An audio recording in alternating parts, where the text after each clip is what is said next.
What's happening everyone, my name is Alex and welcome back to a new review.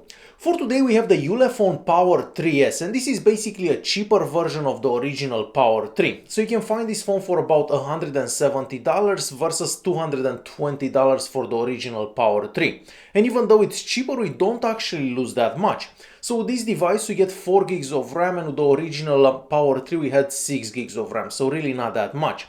Aside from that, we have the same Helio P23 CPU, we have the exact same 64 gigs of internal storage. Of course, out of that, we only have about 54 gigs left, but the phone can also take an SD card as internal storage, so running out of space is not gonna happen anytime soon. Even though this is cheaper, we get a bigger battery as well. So inside this phone we have a 6350 mAh battery. Now the phone feels a bit heavy in hand, it weighs about 205 grams, but that's quite normal for a phone with this battery size. On the front we have a 6-inch IPS panel with a 18:9 screen ratio and a 1080p resolution. The colors on the screen are very vibrant and the viewing angles are also very good, and the screen gets bright enough so you can see it outside. I mean, it's not gonna get as bright as a Samsung device, but it's bright enough. The touch sensitivity is quite good as well, and the screen can register up to 10 touches at the same time, and I haven't had any issues whenever I was typing or playing games or pretty much anything that I was doing on the screen. The navigation buttons are also sitting on the screen, but you can hide them or move them around, so if you don't like where the back button is sitting, you can just change it from the software. And we are moving to the phone's body, so this isn't the slimmest phone out there or the best looking phone out there, and the back and the frame are also made out of plastic, so this doesn't feel as premium as other phones that we've seen from China. On the back we have the flash, we also have a couple of cameras, so we have a 16 megapixel camera, a 5 megapixel camera, and we also have the fingerprint scanner. Now the fingerprint scanner, it's accurate 10 out of 10 times, but it's not the quickest out there. So it takes like half a second to a second after you press the fingerprint scanner for the screen to unlock. And of course this is not as fast as a flagship, but kind of normal for a budget device. Moving on to the right hand side of the phone, there we have the power button and the volume keys, and the buttons are made out of metal, and on the left hand side we have the slot for the SIM card. So this device can take either 2 SIM cards or a SIM card and an SD card. And moving all the way to the bottom, there you're gonna find the microphone. We also have what looks to be like a fake speaker, a USB-C port, and the real speaker.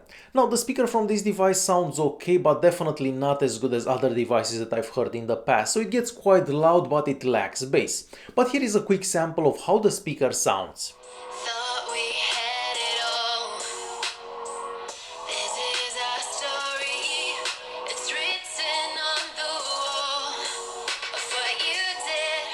Alright, and we are moving back to that USB-C port. So first of all, the phone supports OTG, and that's great, and it also supports fast charging, but you're gonna have to use the charger that comes in the box. So charging this device from 0 to 100 is done in about 2 hours, and that's very quick for a phone that has such a massive battery. And since we are talking about the battery, well, as I mentioned earlier, inside this phone we have a 6350 mAh battery. So I was able to go for about 2 days on one charge, and out of that between 8 and 9 hours of screen on time.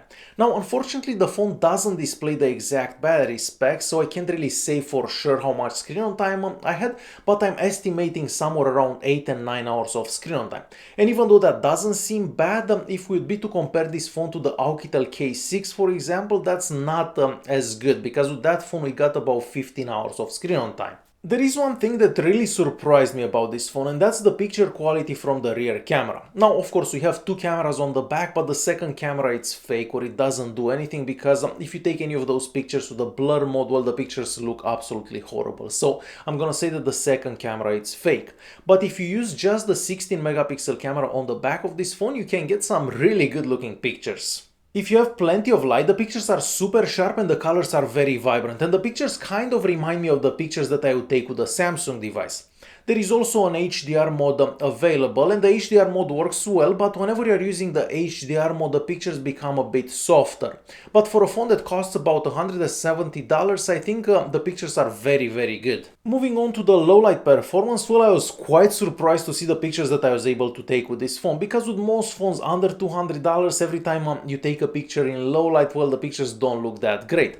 Well, with this one, the pictures are actually sharp enough so you can use them for pretty much anything. So quite surprised to see the pictures that I was able to take with this phone in low light. And since we are talking about cameras, on the front of the device and all the way at the top we have a front-facing flash. There is also a small LED notification light. We have a 13 megapixel camera and a 5 megapixel camera. The second camera, once again, it's fake or it doesn't do anything, so if you take any pictures with that blur effect, they don't look that great.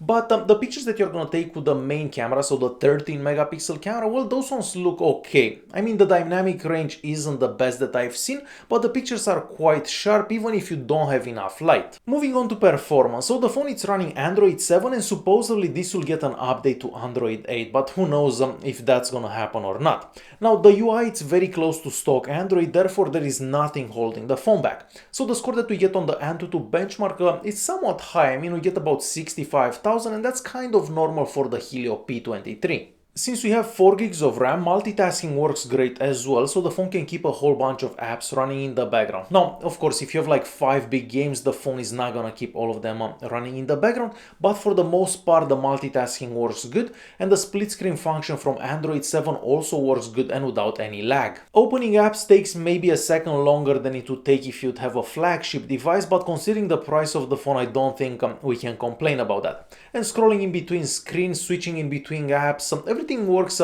quite well. I tried all the social media apps as well, so Facebook, Twitter and Instagram, and if you give the apps a couple of seconds after they open so they can load the content, you can scroll up and scroll down without any lag. So the phone does work good for a phone that's about $170. Same story with Chrome, so if you give Chrome a couple of seconds to load the content, you shouldn't have any issues whenever you're scrolling up, scrolling down, zooming in or zooming out.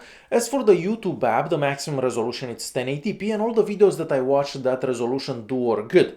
You can also zoom in the screen so you can take full advantage of that 18:9 screen ratio. Gaming works fairly decent as well, so I tried a couple of games. I tried Traffic Rider and Modern Combat 5.